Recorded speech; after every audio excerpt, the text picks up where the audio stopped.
following program may contain coarse language, violence, nudity, mature subject matter, or scenes which may not be suitable for all viewers. Viewer discretion is advised. All Hit Radio.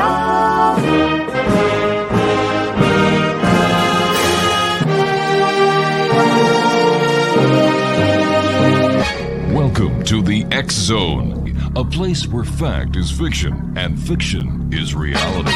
Now, here's your host, Rob McConnell.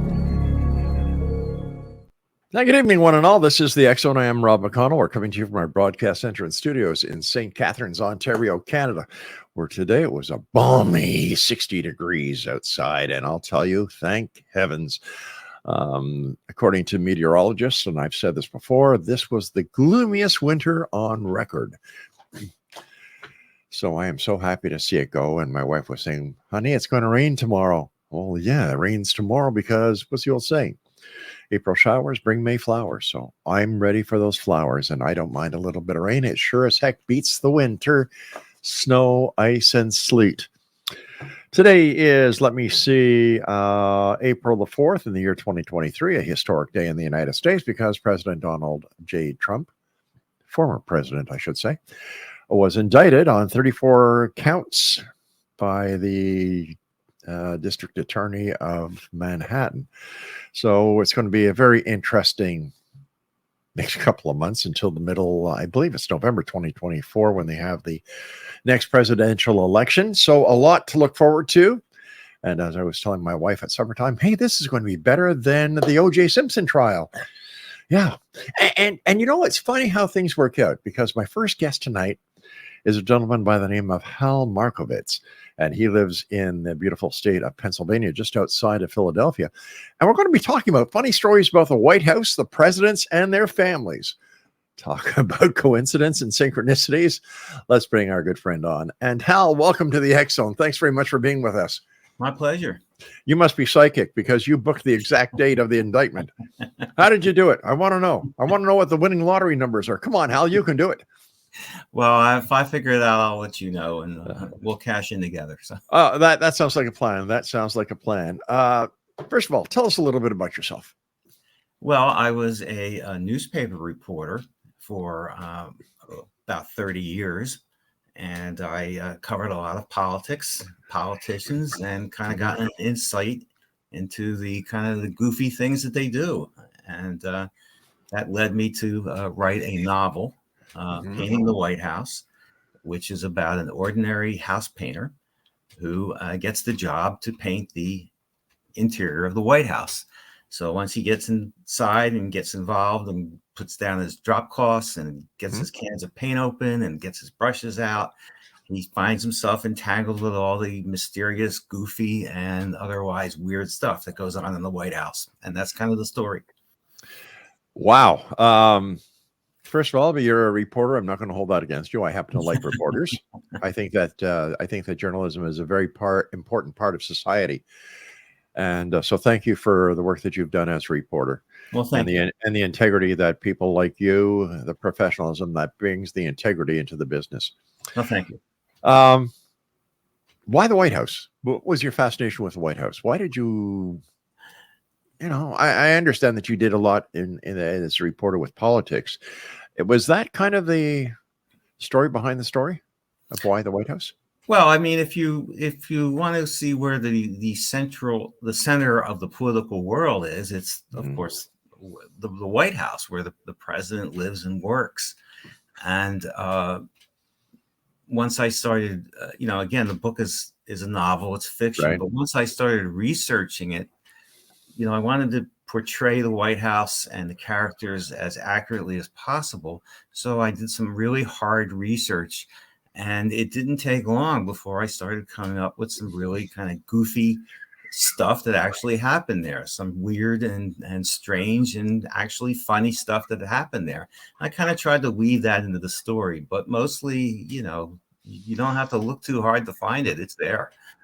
So they're just ordinary people like you and I who have the little faux pas in life that we all have.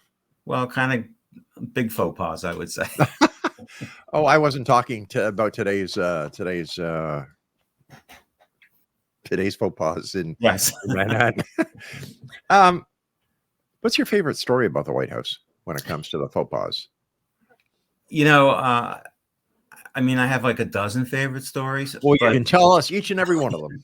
But the one that kind of always like stood out to me, and it was actually one of the first ones that I came across, involves Elvis Presley. Really? This goes back to 1970, I believe. And Richard Nixon was in the White House, talking about lawbreakers, if you will. Richard Nixon was in the White House, and Elvis Presley was something of a police buff. And he collected badges and belt buckles and patches and that sort of thing from police departments. He had a collection. So he gets his eye is on a badge for the Drug Enforcement Administration, the DEA, and he wants the DEA badge. So he makes some inquiries, and he learns that the only way he can get a DEA badge is if he becomes a agent of the DEA. Mm-hmm. And well, of course, the king of rock and roll isn't going to, give up his career for, a federal job, a job in the federal bureaucracy. So he decides he's going to get himself sworn in as an honorary agent of the DEA. So he calls together his team, his guys down there in Memphis, and he says, "We're going to go to the White House today, and I'm going to ask President Nixon to swear me in as the honorary agent of the DEA." So they all jump into a plane, and they fly up to Washington, and they hire a limo, and they drive right up to the White House. And Elvis gets out of the limo, and he's in one of his, jumpsuits with the cape, and he goes up to the guard, and he tells him he's Elvis Presley, and he's there to get sworn in as an agent of the DEA. Well, the guard has no idea what's going on. So he calls into the White House, and he tells them he's got Elvis Presley at the gate, and what does he do? So they kick this around in the White House for a little while, and well, they have meetings and they figure it out, and they decide, you know what, let's do this. Let's swear in Elvis as a DEA agent. We'll get his picture taken with Nixon, and this will be a terrific, piece of publicity for the president. So they find some time in Nixon's schedule, right? And they bring Elvis into the White House. And Nixon swears him in as an honorary agent of the DEA. And Elvis has brought a gift into the White House to give to Nixon. And he pulls it out in the Oval Office, and it turns out to be a gun. He actually brings a gun into the Oval Office. So wait a minute. Elvis Presley was able to bypass the Secret Service at the gate, as well as Secret Service going in, and actually goes into the president off the Oval Office with a weapon. With a gun, right. Oh, my God. And it was okay. It wasn't loaded, and everything is cool. Okay. And Nixon gives him the badge, and everybody's happy. And the photo, they do take the photo, and it ran in all the magazines, and that photo is the #1 selling souvenir at the Nixon Library in California to this day. But the funniest postscript about this is after Elvis leaves, Nixon turns to his staff and he says, "Who was that guy? Are you serious?" He really didn't know who he was. Oh my heavens! I don't know. Was he really? I wonder if any of the secret agents that go in, and Elvis has left the building. I don't think they came up with that one yet. So, Nixon was soon to leave the building himself, though. So. Yeah, I would have imagined that the #1 selling item at the Nixon Library would have been little pieces of tape that mysteriously disappeared from the White House. That is something, though. I think people are still looking for those. Yeah. How about something? I understand that there's something involving Florence Harding. Florence Harding, the first lady, her spouse was Warren G. Harding. This goes back, I guess, to the 1920s. She was kind of a strange occupant of the White House. She would bring a fortune teller into the White House every week for regular sessions to help guide her in her duties as First Lady. Mm-hmm. She would also invite reporters into the White House and give interviews. And apparently at some very weird times, because they would often find her in the presidential bedroom and she was still dressed in her negligee. And she would do interviews in bed to the White House press corps. She any relation to Stormy Daniels? No way. Okay. Not that I know of. Oh, wow. Betsy Donahue. What role did she play in the construction of the White House? This goes back again. Well, it goes back to before the White House was built. Mm-hmm. The White House was designed by an architect named James Hoban, who won a competition. And in fact, he beat Thomas Jefferson, who had submitted his own design for the White House. So James Hoban gets the job of designing and overseeing the construction of the White House. And Hoban really takes this seriously and wants this to be a perfect job. So he decides he's going to oversee the construction of the White House 7 days a week, 24 hours a day. So he has a cottage built for himself on the grounds of the White House at 1600 Pennsylvania Avenue. And he moves into the cottage and he lives there day in, day out for months. And at one point, Hoban decides the job is far enough along and he doesn't have to live there anymore. And he can just move back home and oversee the work in that regard. So he moves out of the cottage and he rents the cottage to a carpenter named Donahue and his wife, Betsy. The Donahues move in and it doesn't take long, but the authorities at the time discover that Betsy Donahue is running a brothel out of the cottage. So the first unofficial use of the White House was... Talk about a cottage industry. The Donahues were kicked out. Oh my gosh. Only in Washington, I guess. Hal, you and I have to take a short break. Please stand by. XO Nation, our guest this hour, bringing light and merriment to a well-deserved day for you here in the XO Nation and around the world. Hal Marcovitz is his name, and the website is paintingthewhitehouse.org. And we'll both be back after this very short break. Whatever you do, don't go away.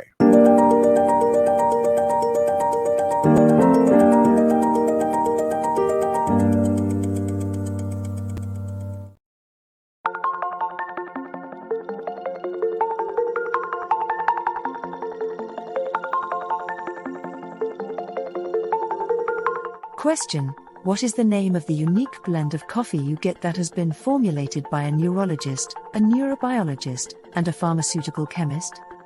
Answer: you get Beautiful Mind Coffee, a unique coffee blend that tastes great and has herbal ingredients that your brain will love, and it is not just coffee, it's brainalicious. Dr. Rathbone, Dr. Jang, and Dr. Winslow, the scientific team that created Beautiful Mind Coffee, decided to collaborate on a coffee focusing on brain health. As for those herbal ingredients found in Beautiful Mind Coffee, Dr. Rathbone, Dr. Jang, and Dr. Winslow, utilizing their combined extensive scientific research background, worked with many natural and herbal products until the exact formulation that is found in Beautiful Mind Coffee was created. With a unique scientific formula not found in any other coffee being sold or served, Beautiful Mind Coffee is the only coffee blend that contains 3 herbal ingredients found to aid in boosting your daily mental clarity and focus. Every cup of Beautiful Mind Coffee contains scientifically formulated amounts of maca root powder, green tea extract, and American ginseng, all supporting good brain health. Taking care of your brain's health now can help delay or prevent the onset of cognitive dysfunction, including dementia, Alzheimer's, and more general memory loss as you get older. just by enjoying the delicious flavor of our roasted coffee and herbal ingredients found exclusively in Beautiful Mind Coffee. Did you know that cognitive dysfunction also refers to deficits in attention, verbal and nonverbal learning, short-term and working memory, visual and auditory processing, problem solving, processing speed, and motor functioning? For more on Beautiful Mind Coffee, the 3 scientists who formulated Beautiful Mind Coffee, and more details on the 3 unique herbal ingredients in Beautiful Mind Coffee, visit www.beautifulmindcoffee.ca. Beautiful Mind Coffee is now available online at amazon.ca and amazon.com. To order Beautiful Mind Coffee, visit www.beautifulmindcoffee.ca today.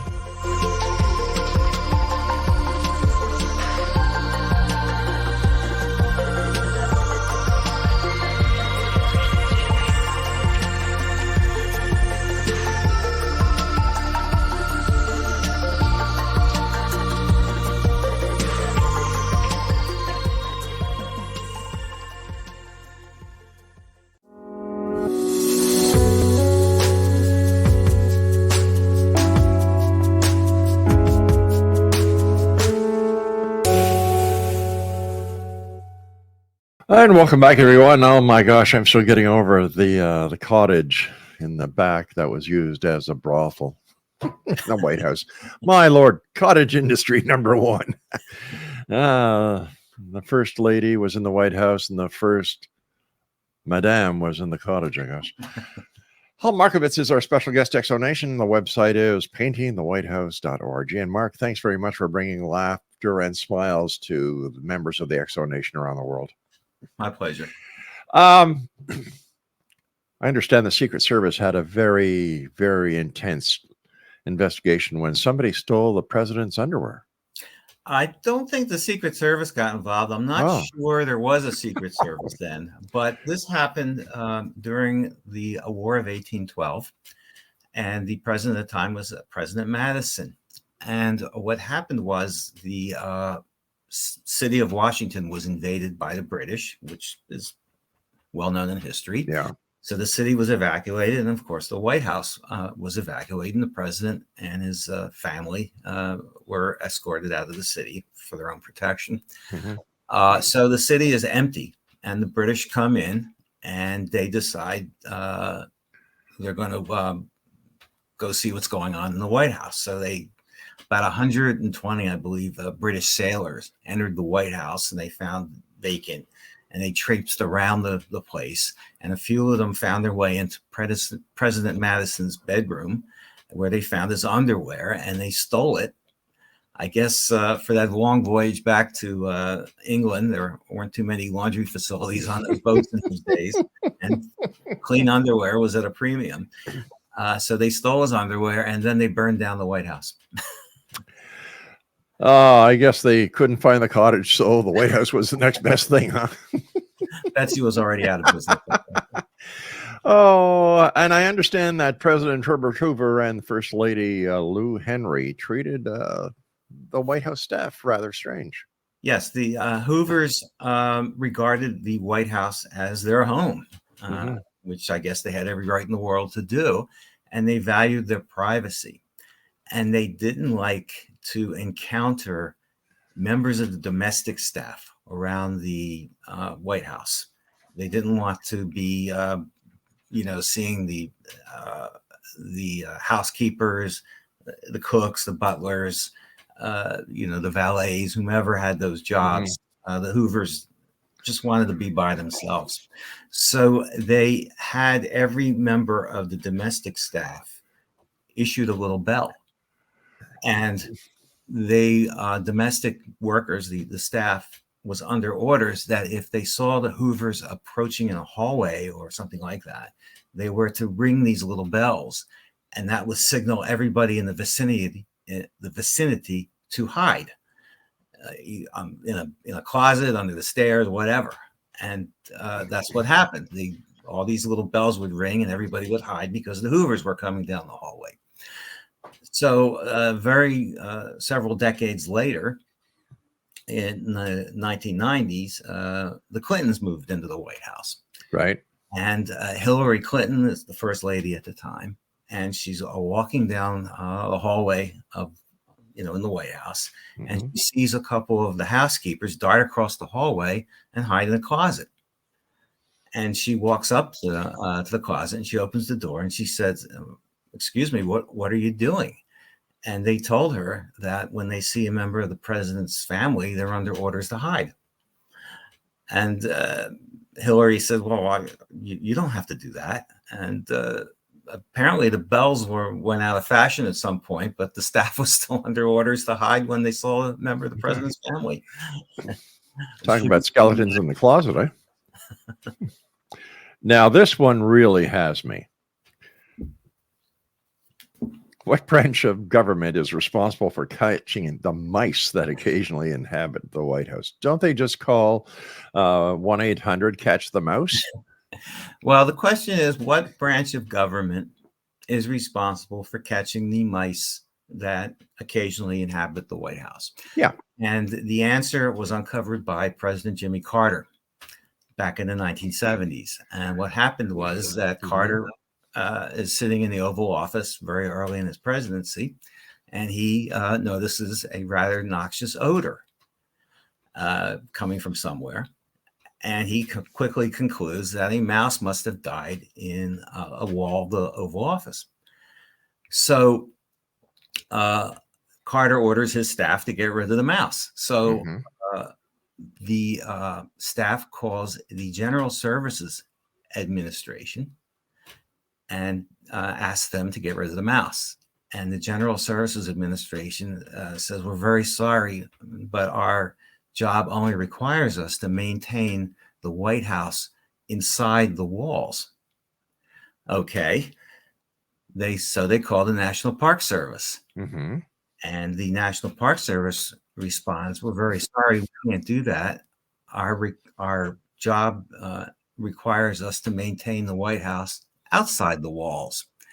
So the answer as to who is responsible for getting rid of the mice that inhabit the White House is apparently no federal agency is responsible for that. They did get rid of the mouse, but history does not record exactly how Carter was able to pull that off.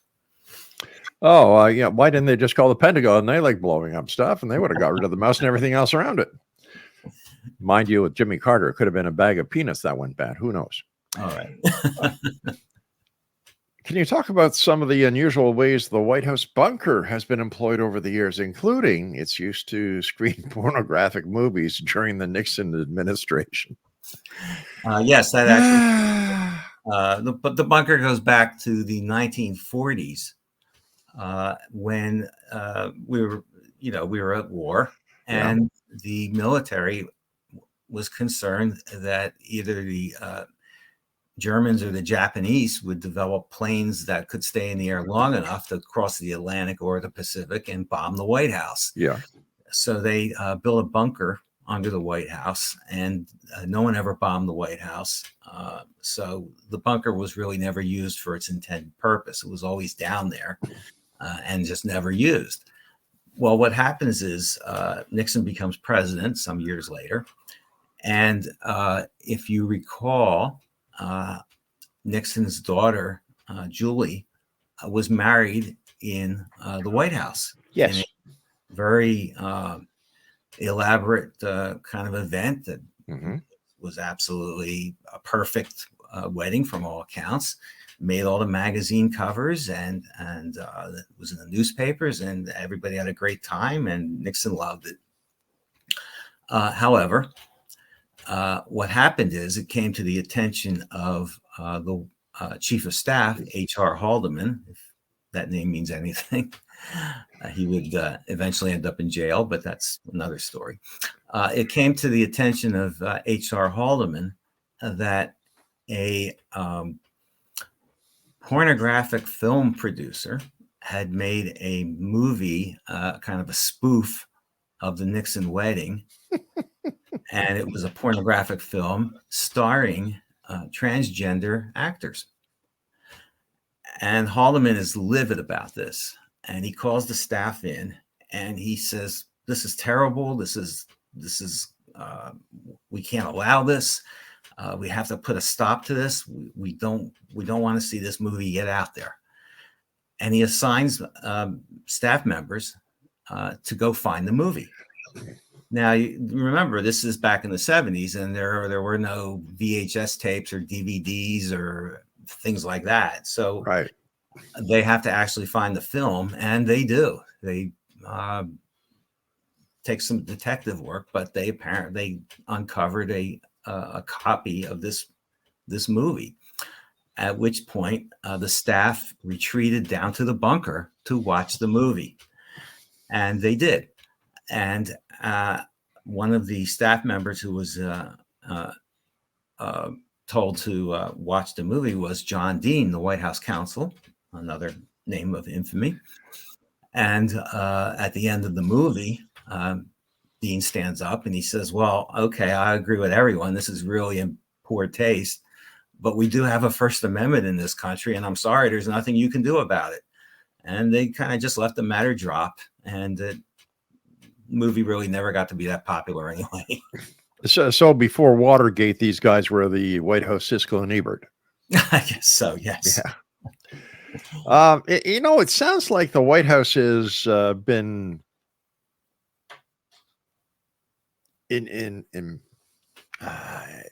tied to questionable smut. For the cottage, right? and then we go to the underwear part, and then we go to the pornography in the bunker. I'm still waiting for Stormy Daniels to come in and Monica Lewinsky, and oh my God, all it proves is that these people are human. I guess so. Yes, Yeah. That's true. What was the first official change in the operation of the White House authorized by Joe and Jill Biden? This happened the morning that Joe Biden was sworn in as president, January of 2021. Right. And as we know, he was taking the place of President Trump. Now, as we know, that Trump was in the hotel business. Mm-hmm. And shortly after the Trumps moved in, Trump appointed a fellow named, I believe it was James Harlan, as what's known as the chief usher in the White House. And the chief usher's job is to run the White House, to make sure the place is clean, the linens are clean, the laundry's done. So he's like the executive housekeeper in a hotel. Right. And that's where Okay. Trump found him. He was working for Trump Mhm. in one of his hotels. Right. And he appointed Harlan as the chief usher. And from all indications, Harlan did a fine job. I mean, the White House was clean, and Right. the dishes were done, and all that happened. Mhm. So the Bidens are getting ready to move in. And 1 hour before the inauguration of Joe Biden as president, Mhm. Harlan gets a phone call telling him he's been fired and to get out of the White House. Nice people. Well, Biden didn't want anything to do with Trump. He even employed a guy who kept the dishes clean. My good God. Looks like he's not through with Trump yet. I guess there's a lot more dishes to get clean. Dirty dishes at that, not to mention dirty laundry. I presume that's going to come out. Hal, please stand by. You and I have to take our break at the bottom of the hour. Fascinating conversation. And thanks for joining us. My pleasure. Painting the White House.org is the website. And Hal and I will be back on the other side of this break as we continue here in the X Zone from our broadcast center and studio in St. Catharines, Ontario, Canada. If you'd like to send me an email, Mr. X at xzoneradiotv.com. And you can listen to all the past shows of the entire X Zone broadcast network with our compliments simply by going to www.xzbn.net. I'm Rob McConnell. Don't go away.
And welcome back. Hal Marcovitz is our special guest. And Hal, I understand that you have written, if I'm not mistaken, you're the author of more than 200 nonfiction books written for the school library market. 200. Yeah, that's true.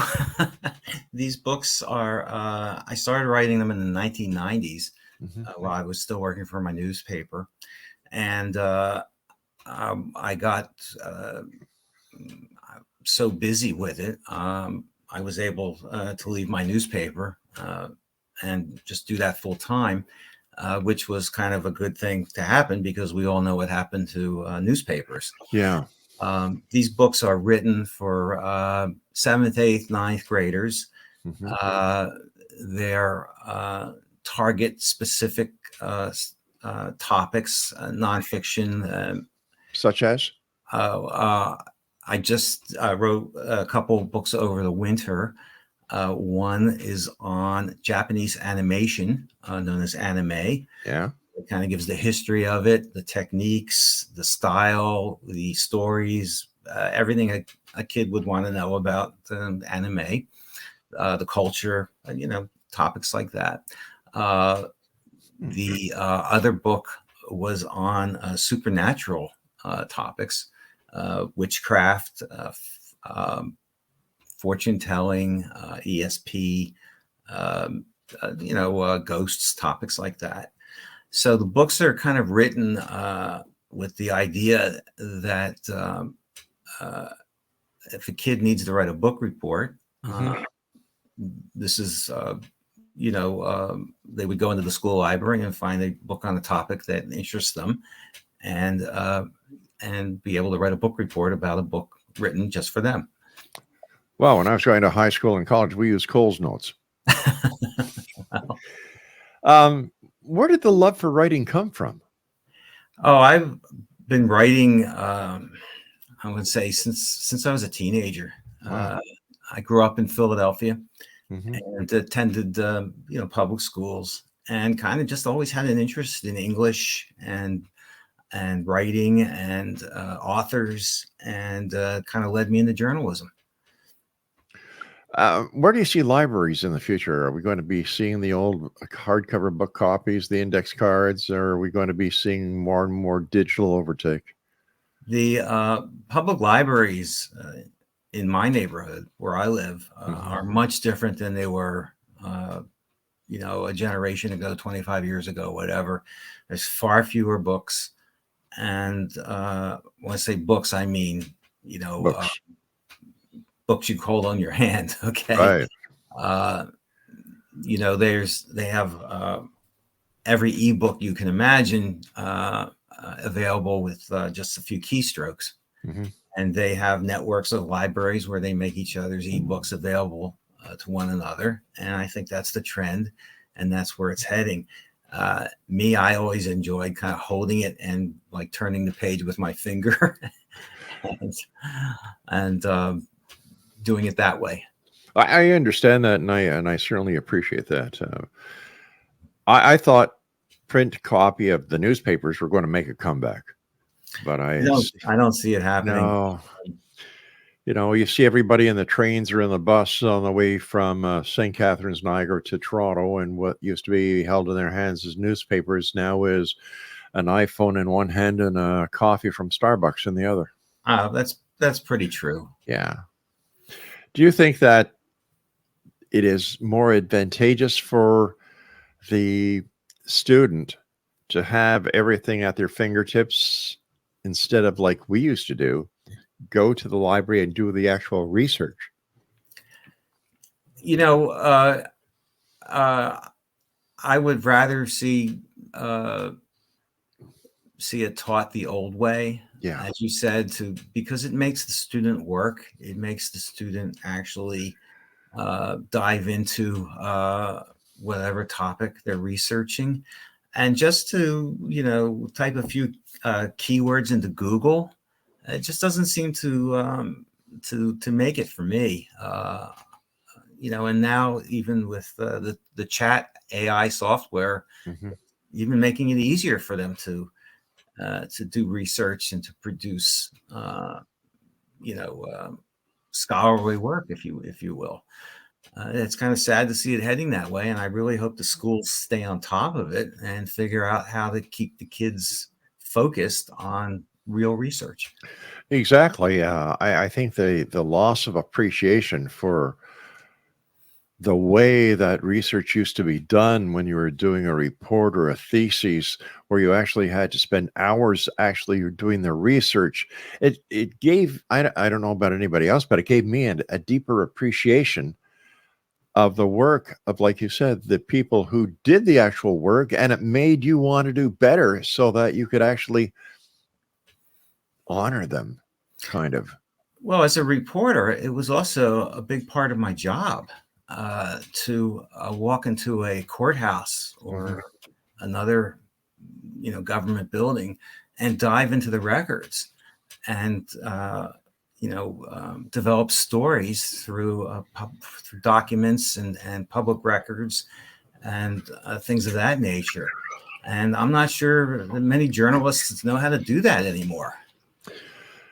Yeah. And there was a lot more credibility in the reporting. Yes, absolutely. Then I'd even go 10 years ago than there is today. And especially with the type of information or misinformation or fake news that is out there. I think one thing that really bothers me is to, let's say, pick up a paper, read the news and see the reporters are pulling quotes off of Twitter or other social media. Yeah. The subject of a story may be quoted from what the reporter finds on social media, and they're pulling that quote off of Twitter and using it. Well, when I did it, I used to have to call the person up and interview them and get the quotes that way. And, it's a funny thing, though, when you ask questions of a politician or somebody of that nature, you may get answers that person didn't expect to give you. And just pulling a quote off of Twitter is not the way to do it. It's you call up that newsmaker and you ask questions, and perhaps they might tell you something they didn't expect to tell you, and you have a better story. I find a big change ever since the mega media conglomerates have taken over the different print outlets as well as radio outlets and TV outlets. My God, right now, for example, I think we have over 600 channels that we have access to at home, and that's crazy in my opinion. It keeps the wife happy, but 600 channels. Do we need all this media? Do we need to be fed news 724, 365? Or in your opinion, is information overload on a personal level real? Again, I favored the news that gets printed on paper, and by professional journalists, and they, every afternoon at every newspaper I worked at, and I worked at 3 of them, a group of editors would sit around the table and decide what the most important stories are and where to put them in the paper. And these were professionals with years in the business, knowing what type of information people valued and how to present it to readers. And now I think you're right. There is such information overload that it's all out there, and nobody's really kind of marshaling it in perhaps the fashion it needs to be marshaled. Yeah. To help people understand what's going on and how to absorb that news. I agree with you 100%. And you and I have to take our final break. Hal Marcovitz is our guest. paintingthewhitehouse.org is his website. We'll be back as we wrap up this segment here in the X Zone from our broadcast center and studios in St. Catharines, Ontario, Canada. Don't go away.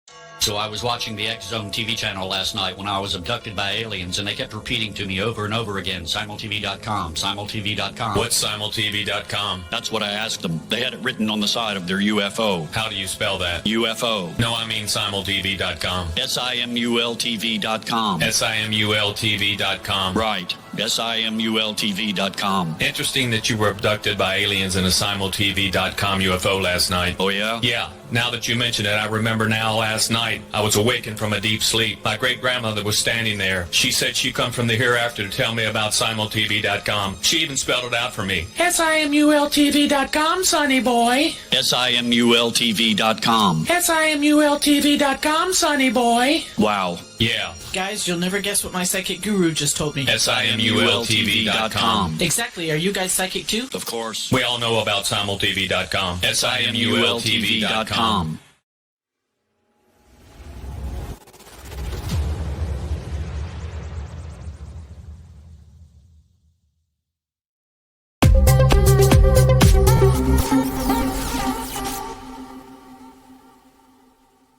First of all, Hal, I want to thank you ever so much for joining us. Great pleasure talking to you. And the world changes. And is this just a temporary change that we're looking at the way the media is? Like, I'm sitting here and I'm thinking, okay, I remember as a kid, I used to wait for the Saturday edition of the newspaper to come because it had the funnies in it. My dad used to read the front section of the news. My mom would read a certain other section. My brother would read the sports. There was a lot of family time spent with print material, and as I watch my grandchildren now and my great grandchildren, they're using their iPhones and they're using this, that, and the other thing. And it's really sad when you go to a restaurant and you see families sitting at the table and they're not talking to each other. They're just on their iPhones. In fact, I nearly lost it when I found out that my sister-in-law uses, MSN chat to call her family in the same house, the supper table. In your opinion, as a hardcore journalist, as an author, where do you see the next generation of media going? Like, I'm trying to figure this out, and I can't figure it. Well, I don't see it going back to paper. No. It's just not a business model that works anymore. Oh, hell no. For numerous reasons. It's cost. Going to, yes, it's, cost and lack of advertising, the cost of delivering the paper is a lot more expensive. So, you're probably going to have a handful of actual newspapers like the New York Times, the Washington Post, the LA Times, papers like that. They'll probably be around the longest. In 50 years, who knows? But certainly, I would expect them to be around for several more years at least. As for all the others, I don't see print lasting that much longer. It's going to go digital, and it already is digital, of course. The question is, as you said, is it going to continue to be this waterfall or landslide of news hitting people in the face every day, or is there going to be some way to organize it so people can see the real from the fake, if you will? Who knows? I certainly hope they figure it out. Hal, I want to thank you so much for joining us. It's been a great pleasure talking to you. Congratulations on your book. Congratulations on the over 200 books that you've published. And when you were saying, over the winter you wrote a couple of books, I'm saying, holy cow, doesn't this guy sleep? Yeah, I do. Okay, glad to hear it. Listen, what are your final thoughts for the members of the X Zone Nation tonight? Well, as far as the Whitehouse and the presidents and the stories we've told tonight, it shows they're human. Yeah. One story I wanted to get to, and I guess we ran out of time, but please quickly. go. No, go ahead. Go ahead. President Trump is not the first president to have been charged with a crime. Seriously. Seriously. Back in the 1870s, Ulysses S. Grant liked to take his horse and buggy out of the White House and trotted around the streets, and he liked to go fast, and it was sort of like the demolition derby with him. I think he went, and he caught the attention of a police officer who was on horseback and caught up with him and said, "Mr. President, you have to slow down. This is dangerous." And Grant kind of said, "Well, okay, And the next night, that same police officer was on his horse, and who zooms by him but Ulysses S. Grant in his horse and buggy. So the police officer catches up to him and arrests the president for speeding. And they take him into the police station, and they fined him $20. And they sent him to it. And they told him not to ride his horse and buggy around Washington anymore. So even back then, in the time of President Ulysses Grant, there was a lot of horsing around in Washington. Yes, there was. Yes, there was. I often wonder, Nixon just missed criminal prosecution by the skin of his teeth. Well, of course. He was clearly in the sights of federal prosecutors. John Dean, who we talked about before, there was a very good book about Watergate published about a year ago. It was a new history of Watergate, and it included a story after Dean had pleaded guilty and was awaiting sentencing. One of the Watergate prosecutors saw him in a restaurant and walked up to him and said, "Well, John, we got him on the break-in, we got him on the cover-up, we got him on the plumbers, all this stuff. Is there anything we should look at?" And Dean said, "Yeah, look at his taxes."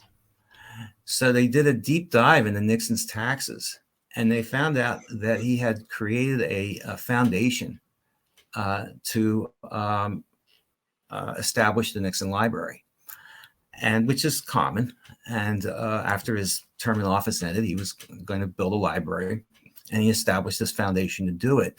But they saw that he had provided this foundation with all his records prior to his term in the White House, when he was a member of Congress, the Senate, whatever. He had tons of written records from his years in Congress. And he donated these records to this foundation.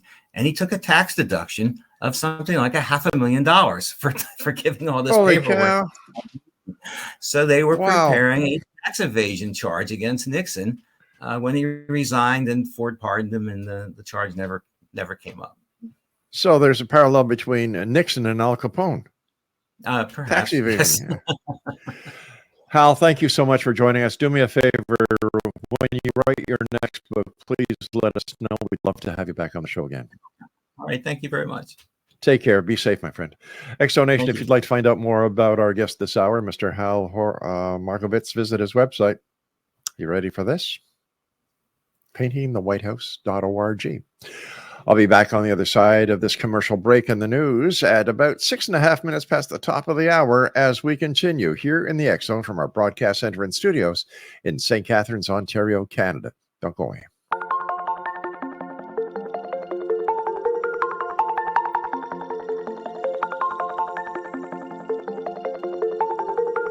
Question: what is the name of the unique blend of coffee you get that has been formulated by a neurologist, a neurobiologist, and a pharmaceutical chemist?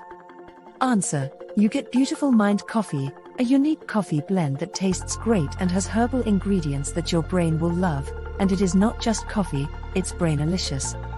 Dr. Rathbone, Dr. Chang, and Dr. Winslow, the scientific team that created Beautiful Mind Coffee decided to collaborate on a coffee focusing on brain health.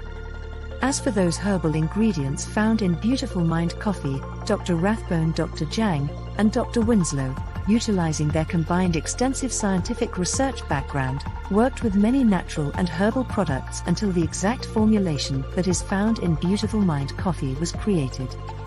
With a unique scientific formula not found in any other coffee being sold or served, Beautiful Mind Coffee is the only coffee blend that contains 3 herbal ingredients found to aid in boosting your daily mental clarity and focus.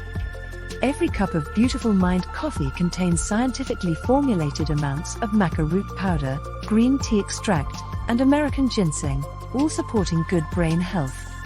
Taking care of your brain's health now can help delay or prevent the onset of cognitive dysfunction, including dementia, Alzheimer's, and more general memory loss as you get older, just by enjoying the delicious flavor of our roasted coffee and herbal ingredients found exclusively in Beautiful Mind Coffee.